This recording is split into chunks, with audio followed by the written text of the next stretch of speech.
this more World Cup qualifying picks edition of the Premier League Gambling Podcast on the Sports Gambling Podcast Network is brought to you by Underdog. Underdog has a brand new offer for customers. Play just $5 and get $50 in bonus funds when you sign up with the code PLGP.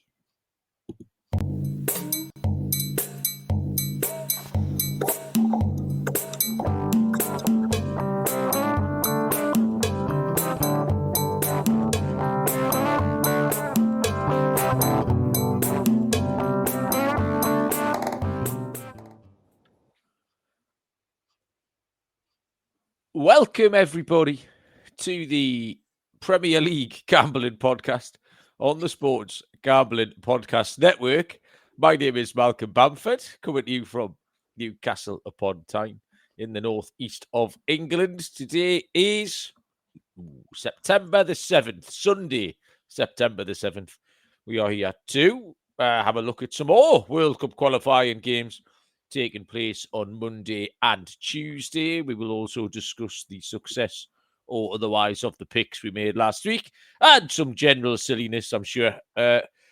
Joining me from somewhere in Nottinghamshire is Mr. Barry Penaluna. Barry, how the hell are you? I'm very good, thank you. Callum's already spotted I'm sporting a little bit of sunburn. No, only a little bit. It's not, Yeah. not that bad, but I am a little shade of red tonight, as always. And it's Sunday, grassroots football, and it was a little bit sunny. It was sunnier than it was warmer than I expected today. I went out early because Chloe was refereeing first. And as soon as I got out, I thought, oh, I haven't got a hat today. It's very warm. And I had a feeling I would end up with a bit of sunburn. So, yeah, Chloe refereed this morning and then straight into our first game of the season for the under-16 girls.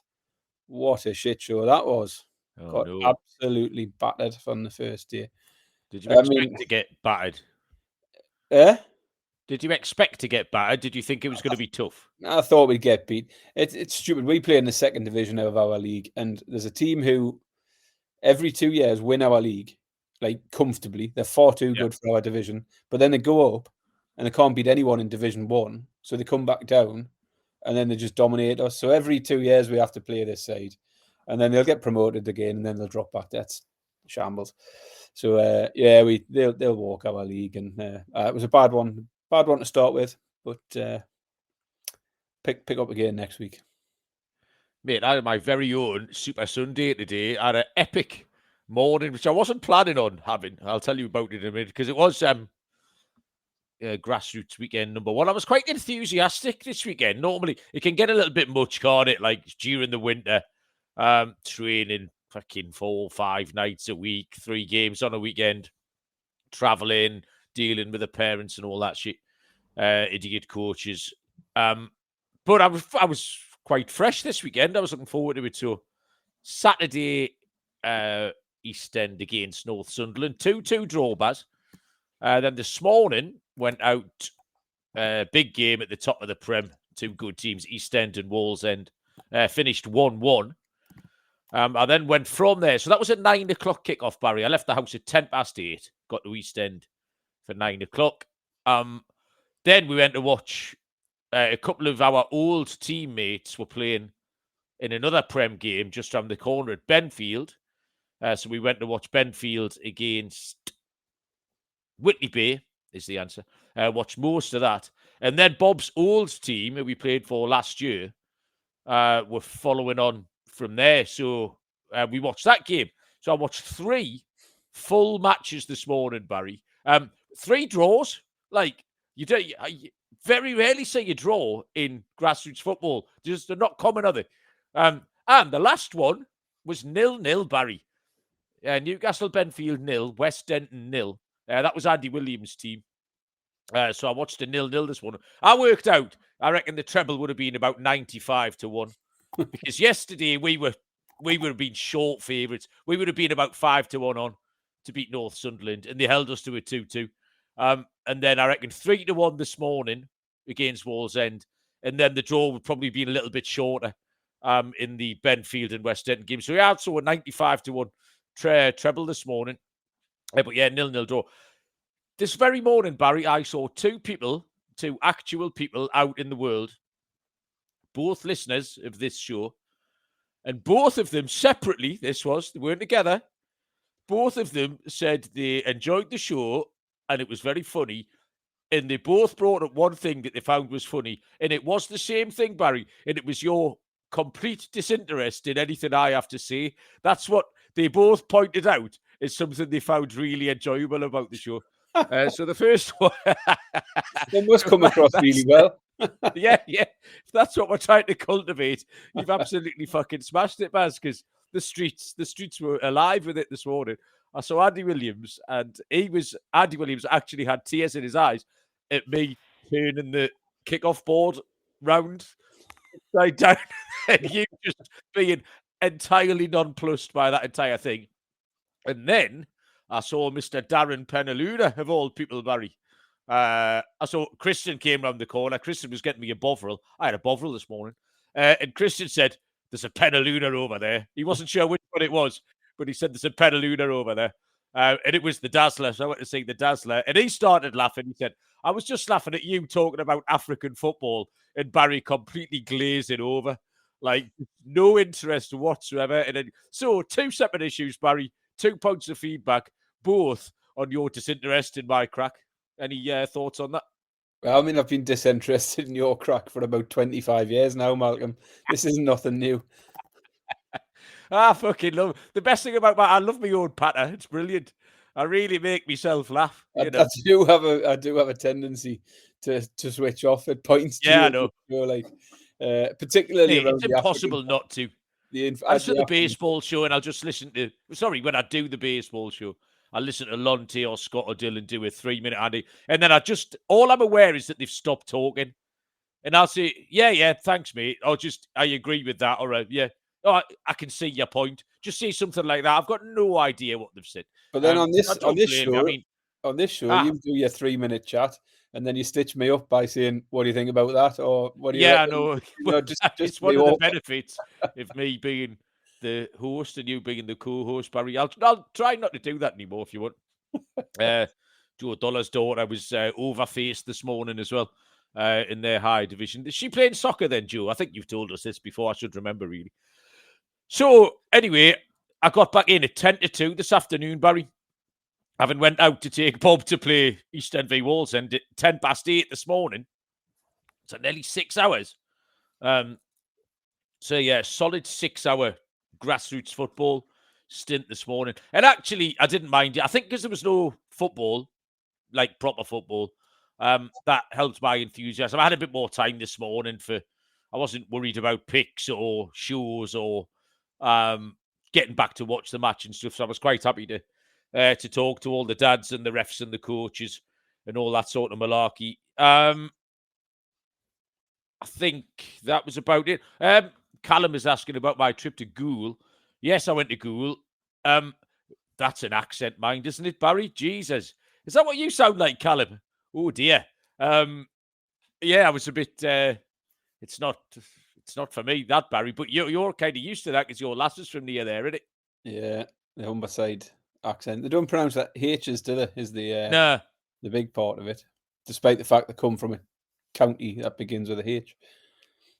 I did watch Hull Kingston Rovers against Hull today in the Super League, which is a proper derby. Isn't the entire city of Hull split by a road, Barry? I think you told me for the rugby league. Yeah, so the East Hull all support KR, and then if you're West Hull, you all support Hull FC. I didn't even see the score, actually. I seen that game was going on, but I didn't pay much attention. KR beat them 18-4. The spread was 24. I was going to say, KR are quite a good side at the moment. They're KR are going to win the league leader shield and go into the playoffs, top of the league. Hull FC were hanging around the playoff spot. So they won by 14, but didn't cover the spread at 24. So Hull FC done all right. But what did they sing? A Little Respect by Erasure, is it? I don't know about that. To play the first opening bar of that.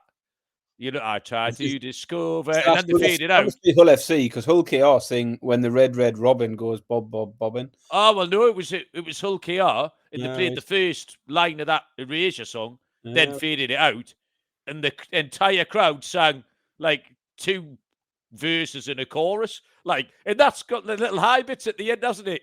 It was really good. Like, you could hear them struggling. But yeah, good atmosphere. I watched all of that. As you can tell, it's been a slow football weekend. I watched Hull Chaos. I saw the Red Arrows went over Benfield this morning at football. So yeah, picks wise, Baz. We'll talk about the picks after. I need to tell everyone what you've got to remember here, people, is our brand new sponsor, which is unique to this show, Metaspins Sports. Very good. The football stuff is top class. The Premier League. So the Premier League's back at this weekend. So a great chance to sign up. You will get a 100% risk-free bet and a $25 bonus on your first deposit. So get started today at metaspins.com/sports. That metaspins.com/sports. That is your destination for crypto sports betting. Picks wise, I went 3-3, Baz, which left me in no man's land. I went 0-2 in Europe, no good in Europe. I went 1-1 in Africa. And I went 2-0 in South America. But, Barry, the headline story of all of this was the pick of the season. I mean, I made no bones about it, Barry. I was confident. I was uber confident. It was the pick of the year. In Madagascar, truly trounced the Central African Republic 2-0. I tell you what, that was one of the oddest things in terms of watching the lines, Baz. So I gave it out at 6-5. Yeah, I was chatting to Callum last week, actually. And they went off 5-6. Callum got 5-6, I think, before the game. Now, Madagascar didn't score the first goal till the 45th minute. And you'd think that kind of, if you watch in-play betting, if you're a live bettor, that if it's the two money line go up, the wins, and the draw kind of comes down as it goes on. But it started and they were 5-6. Then they went sort of 4-5. Then they went sort of 7-10, 3-5 after 20 minutes because Madagascar were just trouncing them. And then it went 4-6. It went to -150 after like 33 minutes. I thought, like, what am I missing here? Because I was only following it on the little box. I thought they must be absolutely hammering. Ended up at 1-2, -200 after like 42 minutes. And then, sure enough, Madagascar scored. Madagascar scored again in the second half, and it was fairly bloodless after that. But I just think the bookies got it wrong, Baz. And I trawled through about 72 football matches and picked it out, which makes me an African football expert, Baz. The other thing I would say, South America was really, really easy. Or the teams in South America made it really easy because all the good teams beat all the bad teams 3-0. The 5 games all finished 3-0. Brazil won 3-0. Uruguay, which was a pick of mine, won 3-0. Argentina won 3-0. I think Colombia won 3-0. So everyone covered a team total if you wanted it. Everybody covered a handicap. Everybody wanted nil. You couldn't fucking lose. It was impossible if you wanted something in South America. So totally and utterly went to form that one. And that was my pick. So yeah, done all right, Baz. You won the battle of Luxembourg versus Northern Ireland, didn't you? I can kind of claim a red card done me in, but I'll be honest, I think I was toast before that, Baz. So I won't claim it. I'll give it to you. Oh, thank you. That's kind, yeah. Yeah, I mean, I stuck in Europe, and 4 picks from me, 3 winners. The Very good. Northern Ireland team total was good because that was 2-1 as well for that team total. It was a better price than taking them to win the game, and it came in fairly easily. Serbia win to 0 was good, and the final one was Czech to beat Montenegro at a bit of a shorter price. The only one that didn't come in for me was the Scotland game. I took the both teams to score. Scotland and Norway finished up 0-0, so not even close on that one. But 3 winners out of the 4, and as I say, a nice 2-1 winner on that Northern Ireland pick. So happy with how it all went. The referee went to the screen in that Denmark-Scotland game and stuck with his decision. So it must happen somewhere else. And he was right to. It was like a handball and a through ball, and the VAR wanted the bloke sent off. And it was never, ever, ever a sending off. It just hit him on the shoulder. So the referee rightly told him to get in the sea. So that was that. More games around on Monday, Tuesday. which is what we're going to handicap. I've got 4 picks, Bars. I think you've made 3 picks, so we'll get involved in those. Let me point you towards where are we going here? MyBookie.ag is your place to bet on football and everything else. Prop Builder is second to none. Their motto is bet on anything, anywhere, anytime. Easy deposit and lightning fast payouts using crypto. Head to mybookie.ag. Bonus promo code PLGP for a 100% bet back bonus up to $500 for new customers. That's mybookie.ag. Promo code PLGP. And NFL is back on rhythm. Had a really strong season last year. ATS and prop stuff. You can get MLB, WNBA, golf, and college football too. The weekly leaderboard is up there. Cash prizes for tracking your bets. Get your 7-day free trial at sportsgamblingpodcast.com/RITHMM. Got the NFL on right now, Baz. I have instantly hit mid-season form. Me and Barry have had a little... we put a little 2-team parlay on the early games. Barry's pick won. I picked the Dolphins +1, and they lost by 24. So that's great. And so that lost. We've then picked a little double in the late window. And I picked the Lions +1, and they are currently 14 down. So struggling a little bit there, Baz, but you never know. Live watch. Live watch here. Picks. Where do you want to start, Baz? Mine are all on Tuesday. I think I left a bit of breathing space for people to digest this silliness and picks. Mine are also.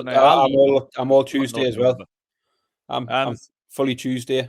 Fully Tuesday, right? All of these are on Tuesday then, so this is good. I think there was only one place to start. Well, there's not one place to start. I'll start at the start. Tuesday, the 9th of September. I think you might have made this pick, Baz, by the way. It's a 5 o'clock kickoff between Armenia and the Republic of Ireland. Did you get involved in that? I did, yeah. Okay. James Matthews joins. Have I said hello to the people in the chat yet, by the way? Because I just noticed James and Ryan. I don't know. Malcolm, I don't listen to you.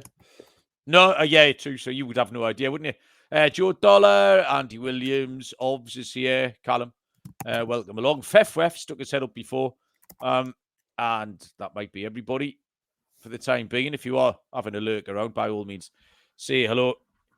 Armenia are 7-2 plus 350. The draw is 5-2 plus 250. And the Republic of Ireland are 4-5, minus 125. And I thought the Republic of Ireland were a perfectly workable price here at 4-5. There's just no form line at all for Armenia competing with a middle tier European opposition. I'd say sort of Republic of Ireland, second tier, maybe even third tier. They've been well beaten by Kosovo recently, 5-2. They spent an amount of time getting regularly humped off North Macedonia. They couldn't beat Cyprus. Republic of Ireland are just working at a higher level. Late goal last weekend, 2-2 draw with Hungary. They got a draw with Senegal. Senegal are in excellent form. 2 wins over Bulgaria in March is a decent comparison form, actually. 1 win over Bulgaria in March. Decent comp form. And Bulgaria are better than Armenia. So there's just nothing to recommend Armenia. I don't know why the Republic of Ireland just wouldn't win this game. And 4-5 is a perfectly fair price, Baz. I agree. Ireland, they've lost only 1 of their last 7 now. And the calibre of opposition for Ireland's been average in a lot of those. But the opposition here isn't great either, so that doesn't really matter. 3 draws in a row for Ireland now, since they beat Bulgaria in back-to-back games. But Bulgaria are ranked 20 spots higher than Armenia.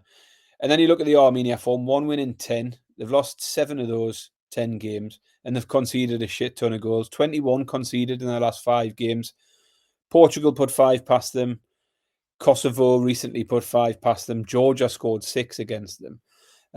Ireland don't need to run up any kind of score. 1-0 will do the trick, like you. I think 4-5 is a really fair price. So I see him pick Ireland to beat Armenia at 4-5. Okay, that's a solid start, Baz, because we didn't know what picks we'd made. We had the entire global slate to look at. You hit us next, mate. Where are you going? I've got Hungary v Portugal. No, I haven't got that one. This is all you. You Good. fucking love Portugal. You're going to go Portugal team total or handicap or something. Well, I didn't take them last week, and I can't remember the last time. I'm talking about historically, Barry. I've got a large breadth of evidence that suggests you love Portugal. Nah. Anyway, never mind. Shut up. Portugal, well, they got off to a solid start the other day, 5-0 win away against dog shit Armenia. That win continues some fine form for Portugal, though. Since the Euros, they've lost only 1 of 11, and they won the Nations League, beating Germany in the semi-finals and Spain on penalties in the final as well. Hungary have had a right drop-off since the Euros. Hungary were a team we talked up coming into the Euros, and then actually they underwhelmed quite massively. Won only one. Like that mad 6-month period where they battered everyone, didn't they? They Yeah, battered Germany, they battered England, and then they just returned to being dog shit again. Yeah, great form coming into the Euros, and then I think Scotland was the only game they won, weren't they? And went out early. Since the Euros as well, it's not been any better. They've won only 2 of their last 10 games since the Euros. That was against Azerbaijan and Bosnia. That doesn't put them in good stead for this one. They had a couple of half-decent draws in the Nations League. They did draw against Netherlands and Germany, but they've also lost 5 of the last 10, and all of them 5 defeats were by 2 goals or more. And against lesser teams than Portugal. Sweden have beat them. Turkey have beat them twice. Germany and Netherlands were the other 2. They both won very comfortably against them. I think you've got to fancy Portugal here, and the handicap's only -1. Asian handicap -1 is 4-5 for Portugal. And if you want to be a bit braver, I don't mind a 1.5. I think Portugal win by 2 goals. Portugal -1.5 on the handicap is around 11-8, so about +137. Okay, listen to every word of that, Baz. Enjoyed it, very thorough. It's time, Barry. It's time for kickoff. If you missed the last episode, what the hell? It was very exciting. Barry scored. I've checked the card situation, Barry. The cards in play. It's just about level with the discard pile now. If you want to witness that, I think there's slightly more still in play. So I reckon we are on about the 22nd minute. And Barry went 1-0 up last time. I had a paddy. Andy reminded me this morning. I only put that ball out to play for a throw-in because Liverpool had annoyed me by beating us on the Monday night, didn't they? And then you scored. Alessandro Alberino, to give him his proper name, scored. So that put you 1-0 up, Barry, which means it's my kickoff. I'm not going to do anything clever, Baz. I need a little bit of possession. I'm just going to play this fucker. 7 in a straight line is what's happening there. So I'm going to move. I'll start in a 6, and I'll just go 1, 2, 3, 4, 5, 6, 7, which puts the ball just about on your penalty spot, Barry. Right-hand side, edge of your penalty area in G6. Like a G6.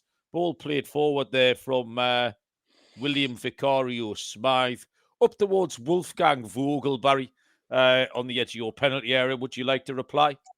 Yeah, I'm just going to punt it back up. 6 spaces forward. 6 back? Yeah, straight back. Well, hang on. 1, 2, 3, 4, 5. Okay. So we are in, if anyone's keeping track, blue half. That's blue half. A6. That's A6 in the possession of. Sorry, I think it's probably Riesling in it. Yeah, Riesling, centre circle, Baz, your midfield schemer. So that didn't really affect the game in any way whatsoever. You know, a little bit of cat and mouse, Barry. A little bit of cat and mouse. More of that to come on Thursday. I know everybody enjoys that very much. Right, I'm going to go to, I think, Barry, we had to go to England. We didn't touch them last time. They were playing Andorra. So it wasn't a very attractive betting proposition. And then, from what I've been made aware of, it wasn't a very attractive proposition in any sense. It was on in that pub I was setting up in Goole yesterday. So I saw the score. And that's about it. Did you watch any of it? Have you got I watched any bits of it, opinion on what yeah. was going on? I thought it was all very dull again. And actually, as soon as I started watching the first half, I thought Andorra handicap was probably the bet. Joe mentioned it earlier on. They were plus 4.5 Andorra.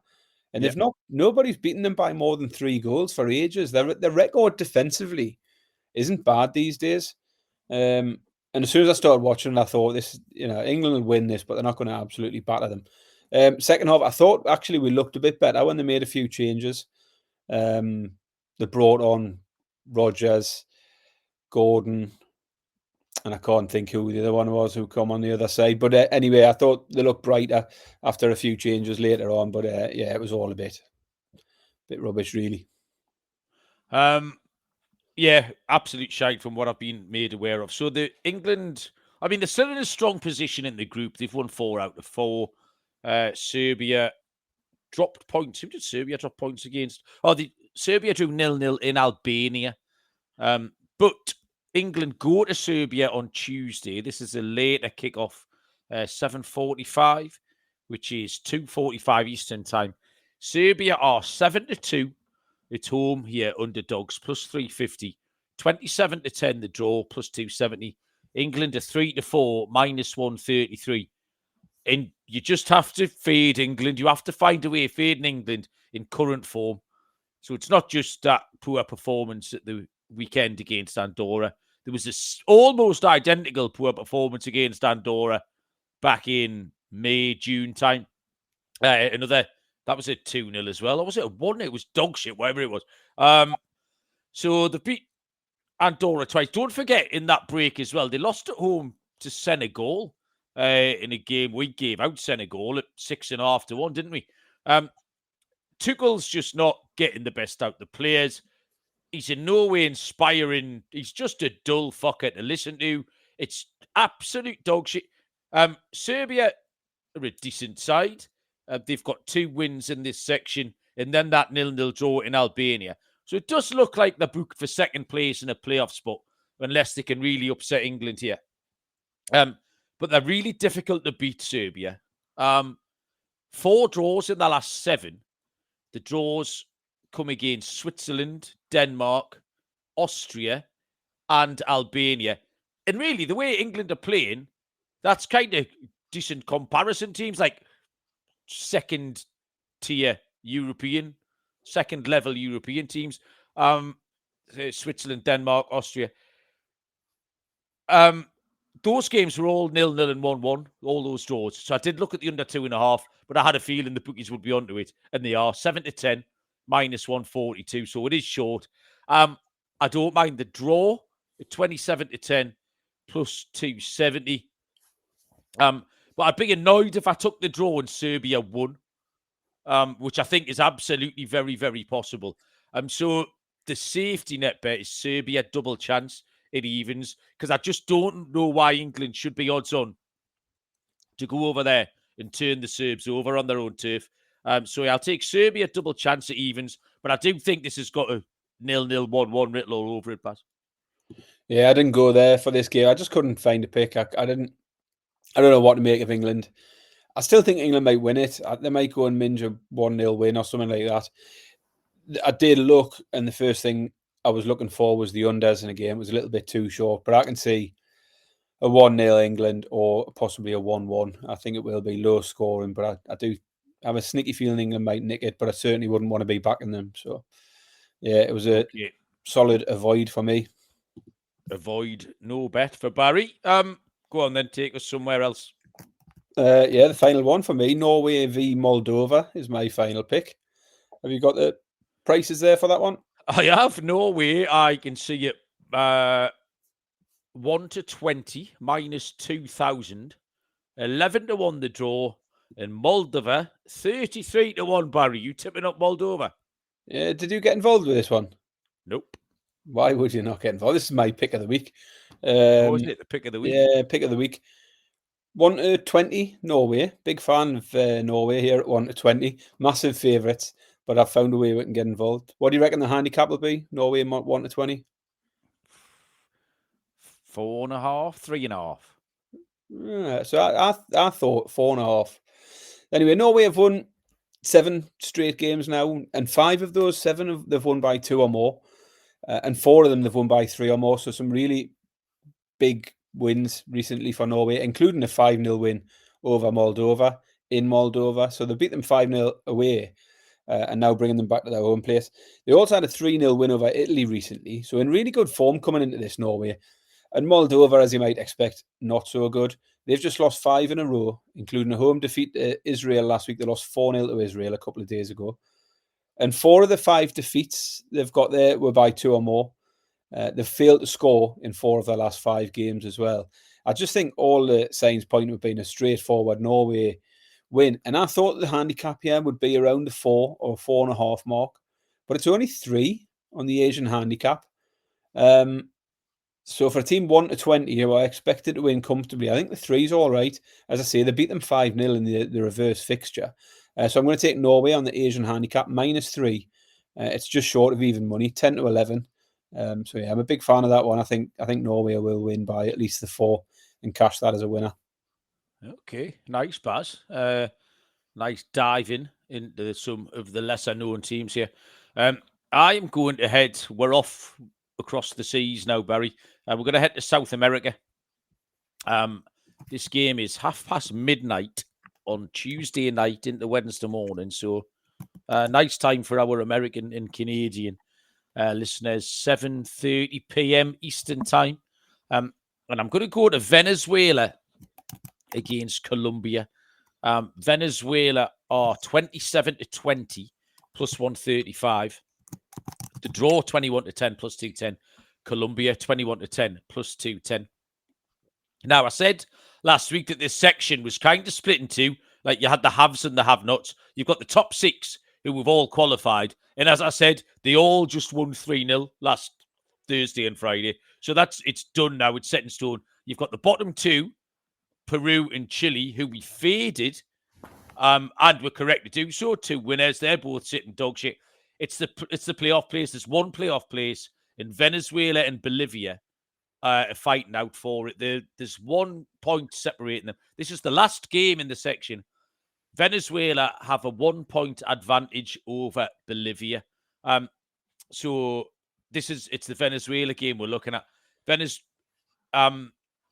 Basically for the pick, it's the situational spot because Venezuela know they will make the playoffs with a win. And Colombia have got absolutely nothing to play for. There's a ton of dead rubbers in this. The top 6 have qualified. The Bolivia at home to Brazil. Now, Bolivia can be good at home. Similar spot. Bolivia need to win. Brazil don't care. But I just trusted this spot more because Venezuela are decent at home regardless. It's not just that situationally they need to win and Colombia don't care. Venezuela won the last 2 home games against Peru and Bolivia. They got a draw at home to Brazil and Argentina. And Colombia just won't be asked about this. I think 27-20 for a competent side at home who have to win against a team who'll just be phoning it in looked too big. That appealed more than the price of Bolivia. It's home to Brazil. Bolivia are around about 9-4. They're not a terrible price. I don't really fancy Brazil at 21-20 in Bolivia. But I just thought Venezuela could get this. And all these games kick off at the same time, obviously, to avoid any shenanigans. So if you're up at midnight on Wednesday, this could be quite exciting. But yeah, I'll take Venezuela, Baz. Strong thoughts on that? Oh, I love that. Absolutely love it. Whatever it was, I love it. Whatever I said, yeah, you absolutely love it. Have you got anything else to say now, or should I say more things? You say more things. I'm done. Okay, I'm going to say things about Underdog Best Ball Mania, Barry, which is happening all summer long. $15 million in prizes, $2 million to first place. No arguments about trades, no waiver wire. Best ball is the best way to play fantasy, and Underdog has a brand new offer for new customers. Play $5, get $50 in bonus funds when you sign up with the code PLGP. And we've got a new sponsor here, Novig, America's #1 sports prediction market. Novig is an exchange, so you're getting some of the best prices in the market. It's available in over 35 states.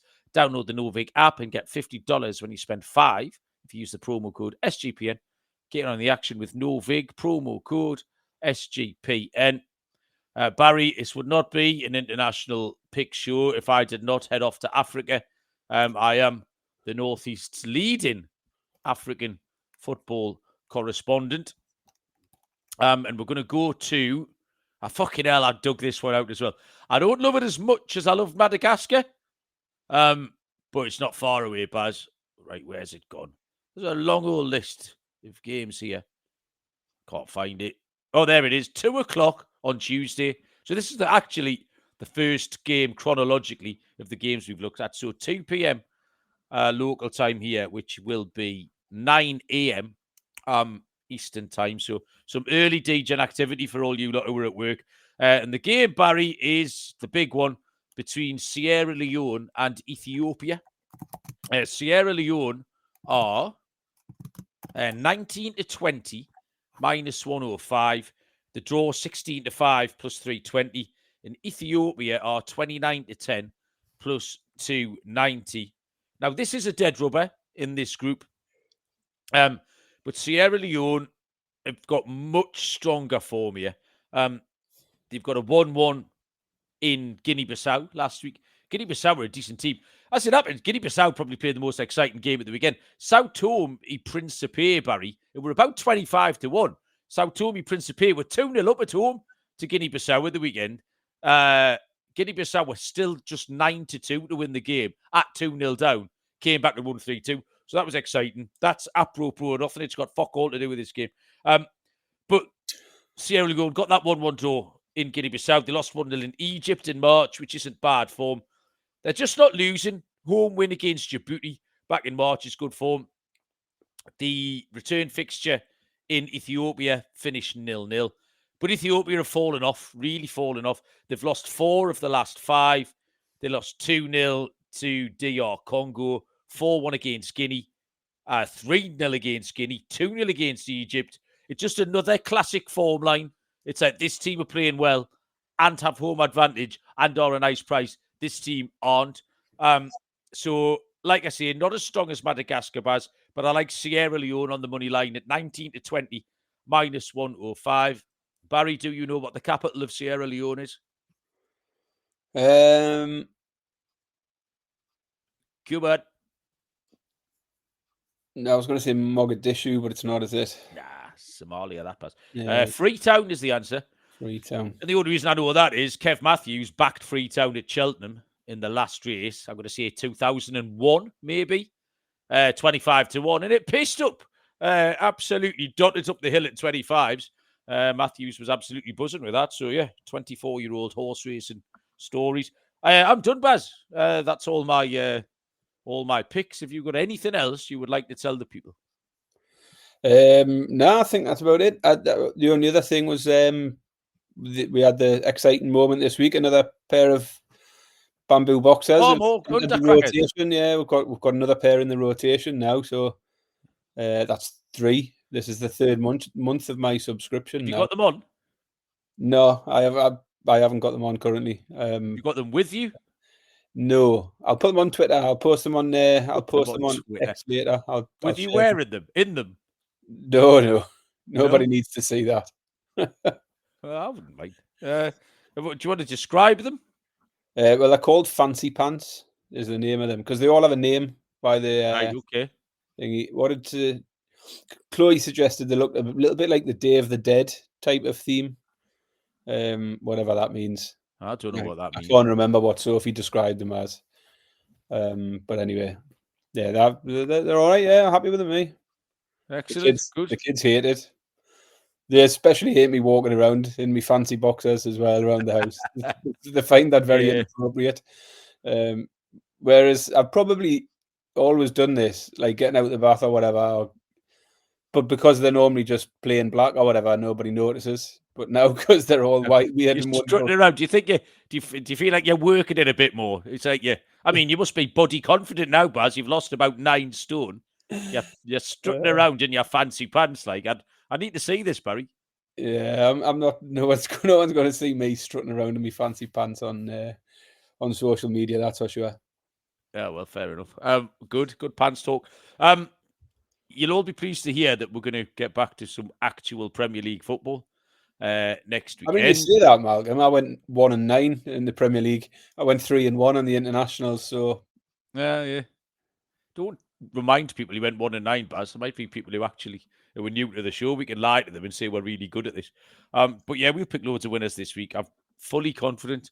I'm doing Kazakhstan against England under 21s commentary tomorrow. I looked at the names of the Kazakhstan first team tonight when they played. They got humped off somebody. Belgium, I think it was.